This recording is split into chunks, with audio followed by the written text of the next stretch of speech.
Ce 24 février 2025 marque les 3 ans de l'invasion de l'Ukraine par la Russie de Vladimir Poutine. 3 ans durant lesquels les Ukrainiens se sont battus avec beaucoup de courage et beaucoup de détermination pour leur liberté, pour leur souveraineté, mais aussi pour les valeurs et la sécurité de toute l'Europe.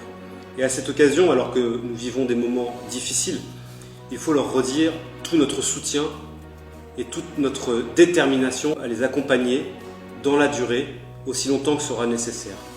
Car ce qui se joue en ce moment en Ukraine ne concerne pas que l'avenir de ce pays. Ce qui se joue concerne aussi l'avenir de toute l'Europe, la sécurité de notre continent et donc la sécurité et l'avenir de la France.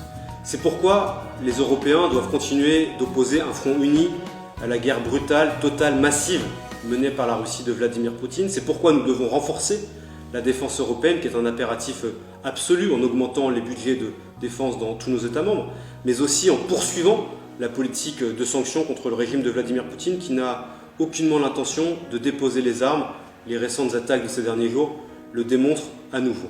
Et donc, 3 ans après le début de la guerre, si l'objectif que nous devons atteindre est évidemment une paix durable, c'est le seul objectif, cette paix doit s'accompagner de garanties de sécurité solides et crédibles dans la durée, qui assureront au continent européen la paix et qui éviteront de voir ressurgir un nouveau conflit dans quelques années. Voilà ce que je voulais vous dire à l'occasion de ces 3 ans, en rappelant notre soutien à la résistance ukrainienne et en rappelant notre volonté d'avancer toujours plus fort sur le renforcement de l'Europe, qui est la meilleure réponse dans ce monde redevenu incertain.